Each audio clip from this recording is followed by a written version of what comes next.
L'élection pour les bureaux définitifs du Sénat, les ONG et la société civile lancent un plaidoyer pour les votes utiles. Bonsoir et bienvenue au DH à la portée de tous, votre émission d'éducation aux droits de l'homme et du civisme. Elle va passer en revue cette actualité, l'élection du bureau définitif du Sénat, parler d'Ebola comme actualité, mais aussi de la future sortie du gouvernement, avant d'aborder comme thème les parlements et les droits de l'homme. Je ne suis pas seule pour animer cette émission, je suis accompagnée de maître Henri Wemboloa. Je rappelle qu'il est l'invité permanent de cette émission. Il est président de l'AUDEF, l'Alliance pour l'universalité des droits fondamentaux, une ONG de défense des droits de l'homme. Il est aussi coordonnateur du REPRODEV. Bienvenue, Maître Henri, à cette émission. Merci, Madame Sophie. Ok, et nous poursuivons, fidèles téléspectateurs, pour parler de la maladie à virus Ebola. Cette maladie qui décime plusieurs personnes sur la partie est de notre pays. Les évêques de la conférence épiscopale nationale du Congo, la CENCO, étaient dans la partie est, je crois, dans un pays limitrophe de notre pays pour parler de cette maladie. Maître Henri, votre commentaire là-dessus, vous pensez qu'il y a aussi un vaccin qui a été administré aux personnes alors que les thermolabiles ont beaucoup de conditions pour être administrés sur les gens. Votre commentaire là-dessus? Non, moi je vois plutôt l'importance de la diplomatie menée par nos évêques. Et ils se sont retrouvés avec leurs collègues de l'Ouganda, du Rwanda, pour parler des questions importantes à la frontière, parce que nous partageons la même frontière. Vous parlez Ebola. Ebola, c'est très facile que la salutation, par simple salutation, la maladie se transmet de la RDC en Ouganda. Et c'est pourquoi les Nations Unies ont considéré qu'il y avait beaucoup de risques que ça soit une crise qui a des conséquences sur le plan international. Et voilà la raison pour laquelle ils ont pensé utile mettre suffisamment de moyens pour que l'on puisse éradiquer cette maladie.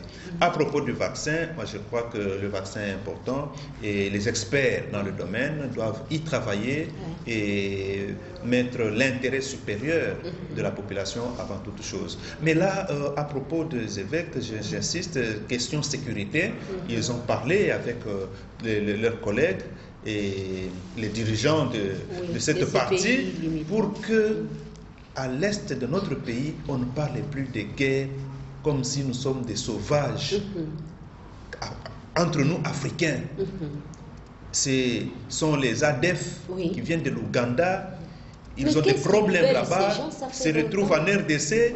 Finalement, ils sont rebelles en Ouganda ou rebelles en RDC. Et donc tout cet imbroglio qui fait sévir, qui fait tuer les gens, qui fait qu'il y ait de l'insécurité à l'Est, il est important qu'on puisse le résoudre. Et que toutes les églises, l'église catholique et les églises sœurs, doivent se mettre ensemble pour lutter contre ce fléau qui est en train de battre le plein dans cette partie du pays. Merci Maître Henri, fidèles téléspectateurs. Nous poursuivons avec Droits de l'homme à la portée de tous, votre émission, et nous sommes en train de débattre sur la sortie imminente du gouvernement. Maître Henri, pourquoi, selon vous, ça a traîné? Ça a vraiment beaucoup traîné. Qu'est-ce qui peut être à la base de cela? Oui, ça a traîné. Il y a plusieurs raisons.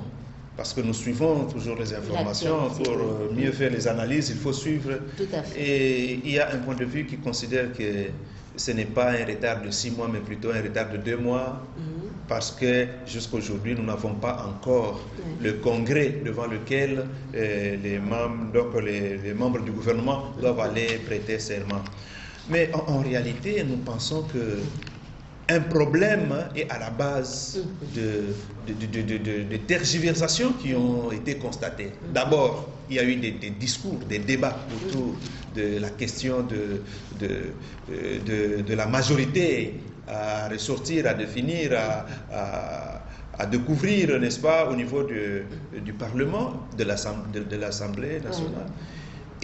Ensuite, après, on a compris que le FCC avait une majorité. Sans qu'un informateur ait identifié. Justement, c'est ça. Donc, c'est-à-dire qu'on a constaté, il y a eu des accords, et on a trouvé que non, bon, inutile de passer à la recherche d'un informateur. Et voilà, c'est une possibilité qui est prévue par la Constitution. Et on est arrivé au point que les Congolais sont fatigués, ils en ont marre. On a besoin d'un gouvernement. Pourquoi? Parce que dans notre pays, ce n'est pas comme d'autres pays où l'administration est suffisamment outillée et assise. Parce que chez nous, les politiciens ne considèrent pas souvent l'administration. Il y a les secrétaires généraux, il y a les directeurs des différents services publics qui sont là, qui peuvent mieux tenir le pays. Aujourd'hui, on ne peut pas comparer la République démocratique du Congo avec d'autres pays sur cette question-là de l'administration. Voilà pourquoi ailleurs, par moment, même si on n'a pas encore un gouvernement ou on n'a pas encore un premier ministre, il y a un travail qui se fait de terrain. Alors c'est ce qui fait défaut chez nous. Nous ressentons, nous avons appris qu'il y a des discussions autour du partage des postes ministériels. Et là, on a beaucoup estimé certains postes qui sont considérés comme des postes clés, hein, des postes de souveraineté, comme on les appelle ici chez nous là. Donc c'est ça le problème. Le FCC veut prendre, et le président dit, mais finalement, si vous prenez tout ça et que représente encore mon pouvoir comme autorité suprême de la nation. Voilà, donc c'est un peu ça le problème. Mais au fond, je crois que tous ceux qui seront dans le gouvernement, ils doivent travailler pour l'intérêt supérieur de la nation. Et non pas pour l'intérêt des individus, et surtout pas pour les intérêts des classes politiques. Dès l'instant qu'on devient ministre, on a des responsabilités, et il faut voir cette grande responsabilité par rapport à l'État, par rapport à la nation. Parce que même dans le serment, on ne dit pas que non, on prête le serment d'être fidèle à son parti politique ou à sa famille politique. Sinon, c'est trahir le peuple congolais. Merci, Maître Henri. Sinon, c'est trahir le peuple congolais. Fidèles téléspectateurs, nous abordons dans le cadre de cette émission comme thème le Parlement et les droits de l'homme.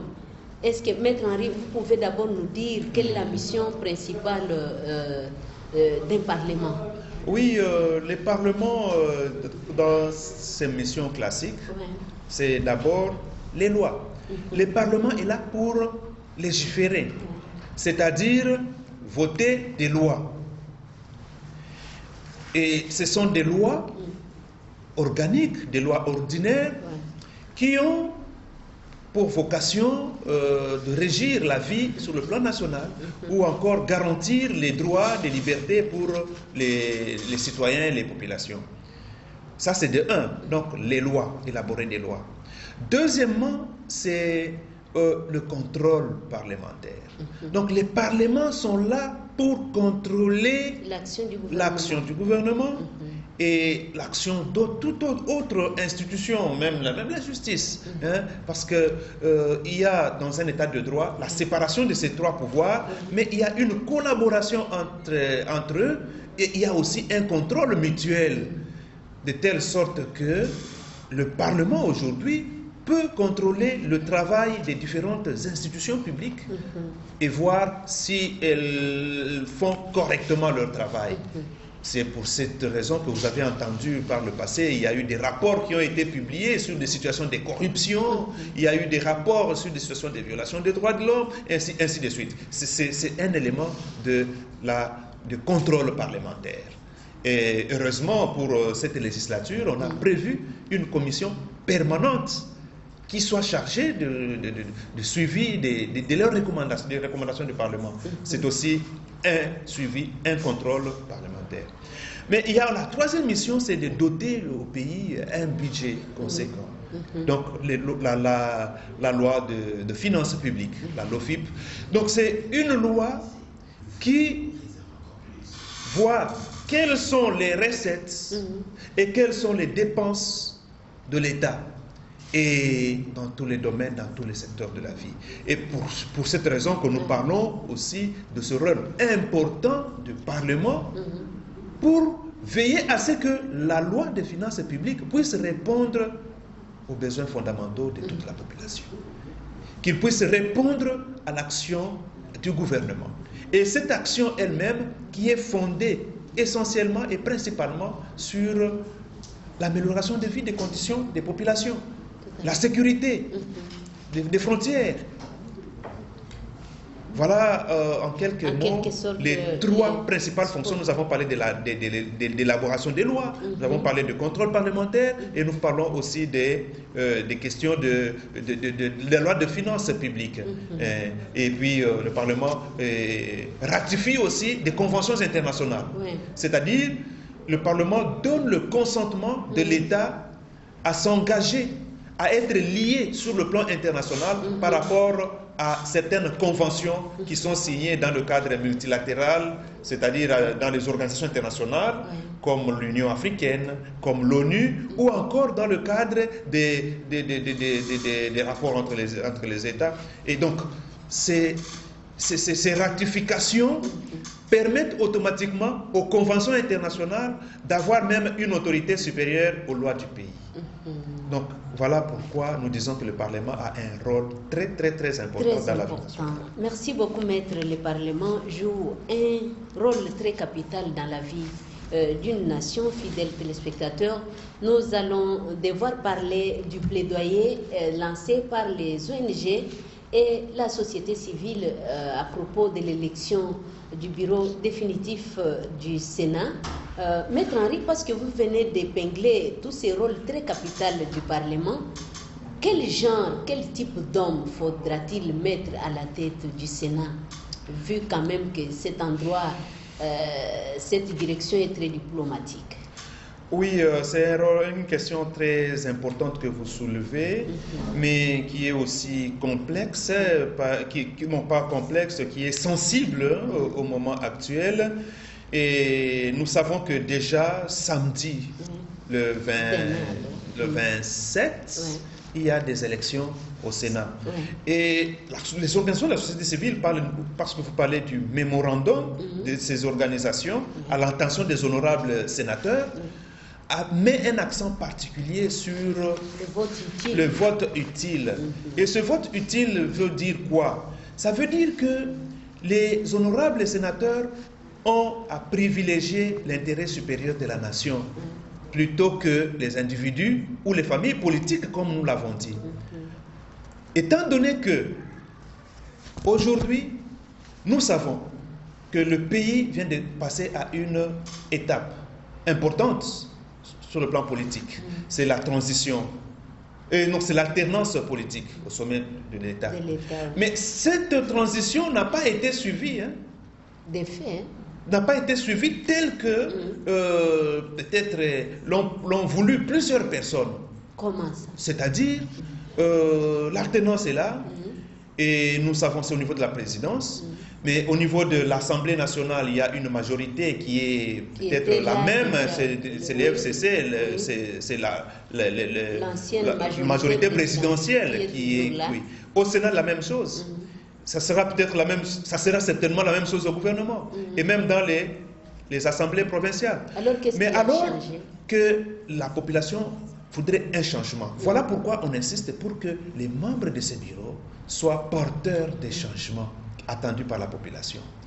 Et que les membres du bureau puissent tenir compte de certaines réalités. Nous avons relevé dans notre mémo le fait que, avec la législature passée, on a constaté que le Sénat, c'est le temple des sages. C'est la chambre des représentants. La chambre des représentants, vous comprenez? Donc, ce sont des élus. Ce sont des sages, en fait, qui devraient ou qui doivent mettre l'intérêt supérieur de la nation. Ce qui a été fait dans une certaine mesure par la législature passée. Parce que pendant cette législature, on peut avoir quelques remarques à formuler. On a senti que, en 2015, par exemple, en janvier, on a entendu le président du Sénat, alors le président Kingu Wandodo, qui a dit expressément que Toyoki Nzela, Toyoki, la voix du peuple. Il faut écouter la voix du peuple. La voix de la rue. Il y a eu des marches. On n'oublie pas qu'il y a eu des morts en janvier 2015. Pourquoi? Parce que les gens ne voulaient pas qu'on puisse imposer ou conditionner les élections présidentielles à l'organisation des recensements. Donc on a fini et cette loi on a écarté, on a mis de côté. C'est donc un sentiment important, c'est un rôle de stabilisation, un rôle de modération, un rôle de pacification. Ce rôle a été joué par le Sénat de la législature passée. On l'a vu aussi à travers certaines lois, certaines initiatives de loi. Il y a par exemple la loi sur la création de la Commission nationale des droits de l'homme. Elle est passée par le Sénat. Et très facilement, on a aujourd'hui une Commission nationale des droits de l'homme qui fait son travail et qui devra encore faire du travail pour répondre aux attentes de la population. Il y a des lois qui ont été adoptées par le Sénat, mais qui ont été bloquées par l'Assemblée nationale. Là, je vais vous citer la loi sur l'accès à l'information. Le peuple a droit à l'information. Aujourd'hui, curieusement, il y a un ministre du gouvernement provincial qui interdit au bourgmestre de parler, d'informer la population. Ce n'est pas normal, ça ne peut pas se concevoir dans un état de droit.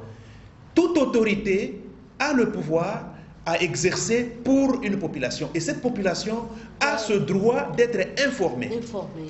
Et refuser d'informer, c'est même un abus. Ça peut même faire une infraction. Dans cette loi-là, il y a des infractions pour ça. Et donc, cette loi a été acceptée par le Sénat, adoptée, mais bloquée par l'Assemblée nationale. Nous avons eu la loi de protection des défenseurs des droits de l'homme, qui a été adoptée par le Sénat, de manière conforme aux standards internationaux, reconnus par les États civilisés du monde. Mais notre Assemblée nationale avait bloqué ou a transformé, a vidé de toute sa substance cette loi. Ici, je suis en train de démontrer le grand rôle que le Sénat a joué pendant la législature passée. C'est la même situation avec la loi sur les manifestations publiques, qui a été adoptée par le Sénat. Mais là, heureusement, l'Assemblée nationale aussi l'a adoptée, mais transmise au chef de l'État pour promulgation et dépasser les jours prévus par la Constitution pour la publication. Après, on apprendra que la loi est revenue à l'Assemblée nationale, mais on n'a pas finalisé cette question-là. Donc, c'est pour vous dire que le Sénat a un rôle très, très, très important à jouer. Et donc, ceux qui animent le Sénat, nous souhaitons que ce soient des hommes responsables, des hommes qui se sentent redevables devant la population, le peuple congolais, plutôt que devant les familles politiques ou devant les individus. Ça, c'est un élément très important. Mais dans les règlements intérieurs de ce Sénat, on devrait intégrer quand même les critères. Non, les critères sont là. Ce sont des choses qui ne peuvent pas être écrites dans la loi. Dire que non, vous êtes député, on vous rappelle que non, vous avez été élu par la population, vous devez suivre la population. C'est automatique. C'est automatique. Mais il y a aussi d'autres aspects importants. C'est le cadre de la coopération internationale. Il y a la diplomatie parlementaire. Vous savez que les parlements jouent des rôles très importants sur le plan international, dans le cadre d'autres organisations, d'autres associations de parlementaires. Donc nos parlements sont appelés à jouer. Ils doivent participer à d'autres conférences avec d'autres en Europe, en Amérique, en Asie et partout, en Afrique, ainsi de suite. Et donc, nous voulons que ce soit des hommes qui soient vraiment indépendants, intègres et aussi libres, très libres. Parce que là, on se dit, mais est-ce qu'il sera normal, par exemple, que si quelqu'un est sous certaines poursuites judiciaires ou sanctions sur le plan international, que celui-là puisse occuper de ses responsabilités? Est-ce que ce n'est pas pour handicaper directement cette institution-là? Parce que le manque de déplacement de cette personnalité, ça a des conséquences aussi sur la population et les pays. D'abord sur le Sénat même, et même sur la population. Donc, c'est autant des réflexions que nous avons relevées et nous souhaitons que nos honorables sénateurs tiennent compte de toutes les réalités en élisant dans le bureau définitif du Sénat des hommes qui conviennent et des hommes qui ne seraient pas à la base des blocages ou des incidents diplomatiques. Parce que nous estimons que des conflits ou je sais pas moi, des guerres avec la communauté internationale, ça n'avance pas le pays. Peut-être que ça peut avancer certains individus qui peut-être peuvent avoir des intérêts à ce que cela se fasse de cette manière-là. Mais pour la majorité de la population, ces guerres-là ne peuvent pas avancer le pays. Ces guerres entre les partis politiques ne peuvent pas avancer les pays. Fidèles téléspectateurs, là, nous allons vers la fin de cette émission Droits de l'homme à la portée de tous. Et nous sommes en train de débattre autour de l'élection du bureau définitif du Sénat. Maître Henri, là, quel état des lieux, parce que nous sommes presque à la fin, état des lieux faites-vous de la législature passée? Vous savez qu'il y a eu beaucoup de questions orales avec débat qui n'ont pas abouti à faire partir les ministres ou les gens qui étaient accusés. Il y a aussi les attentes de la population. Que pensez-vous aujourd'hui que puisse être prioritaire pour la population vis-à-vis de ce Parlement qui sera mis en place? Voilà la question importante. Comme nous l'avons dit, le Parlement a un rôle très important à jouer dans le domaine des droits de l'homme. Le Parlement contribue à la promotion et la protection des droits de l'homme. À la promotion des droits de l'homme à travers les lois qu'il adopte. Donc que ce soit l'Assemblée nationale ou le Sénat, dès qu'il donne un cadre juridique important au pays, cela permet que les droits de l'homme, cela permet que la démocratie, cela permet le renforcement de l'état de droit dans notre pays. Voilà pourquoi, lorsque nous considérons que l'Assemblée nationale, le Sénat de la législature passée ont fait leur travail, nous n'allons pas dormir sur les lauriers ou nous n'allons pas nous limiter à faire des critiques.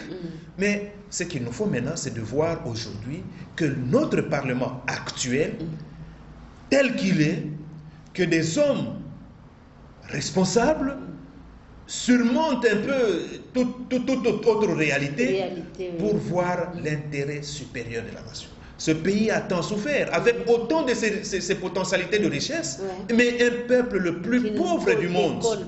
Donc ça doit se raisonner. L'insécurité, n'en parlons pas. Et la situation des droits de l'homme, n'en parlons pas. Et même aujourd'hui, on va critiquer les violations des droits de l'homme par les agents de l'État, police, FARDC, avec des arrestations arbitraires et tout ça. Mais à tous ces niveaux-là, nous plaidons aussi pour la rémunération de ces personnes-là.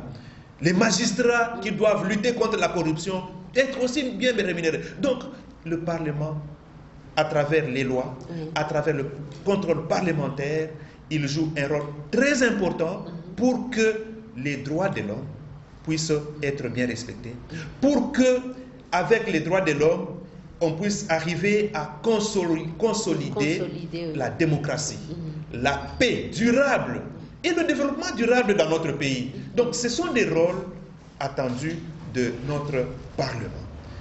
Et nous espérons, parce qu'il y a certaines opportunités, parmi lesquelles aujourd'hui nous pouvons citer par exemple la création de commissions permanentes parlementaires des droits de l'homme, commissions permanentes qui soient chargées de l'audit ou de contrôle. Ce sont des éléments qui nous encouragent. Quitte à voir maintenant les personnalités, doivent-elles se départir des autorités morales, autorités suprêmes, et faire le bénéfice, n'est-ce pas, de droits de développement au peuple congolais. Donc c'est tout le problème qui se pose maintenant. Et cela est possible. Et cela est possible, c'est bien dit, Maître Henri, fidèles téléspectateurs. Là, nous sommes pratiquement à la fin des droits de l'homme à la portée de tous, votre émission. Et nous allons boucler totalement par des recommandations. Quelles sont les recommandations, maître, que vous formulez à l'endroit de ceux qui nous suivent, surtout les honorables députés qui auront à voter demain les présidents du bureau définitif du Sénat? Bientôt, les honorables sénateurs qui vont voter demain, nous demandons qu'ils soient libres devant leur conscience. Et que la CENI fasse correctement son travail. Il y a des choses qui ne sont pas permises. Il ne faut pas recourir, par exemple, au stylo avec la caméra. Mais parce que les députés, ce sont des responsabilités. Ce sont des hommes, des sages de la nation qui sont là, qui se prennent à ce rang, qui se mettent à ce rang-là. Et qui soient libres pour voter utile, désigner des personnes qui vont aider le pays à évoluer plutôt qu'à se damner ou à rester dans des conflits. Ça, c'est de un. Mais de deux, comme recommandation, le Parlement, Assemblée nationale et Sénat, ils ont un rôle très important à jouer dans notre pays pour le renforcement de l'état de droit. Nous n'avons pas de loi qui renforce l'état de droit. La liberté de manifestation, ça pose un problème. Les gens, donc quelqu'un peut se dire, j'empêche. Mais on peut aller même à l'encontre de la Constitution qui prévoit qu'il faut donner l'information. L'autre dit, non, moi je n'autorise pas. Donc ça, ce sont des manquements graves. Alors que c'est une bonne initiative. Les questions des corruptions, c'est un fléau pour ce pays. Je crois que ce sont des grandes recommandations que nous avons à formuler auprès de nos parlementaires. Et une autre recommandation, parce que nous savons que c'est X ou Y, Z qui sera élu dans le bureau définitif. Si vous êtes élu, sachez que vous avez tout un peuple derrière vous et qui compte sur vous. Si vous avez un choix à faire entre tout un peuple et un individu ou une famille politique de quelques personnes, vous vous retrouverez toujours devant ce peuple, partout où vous irez, qui va vous regarder.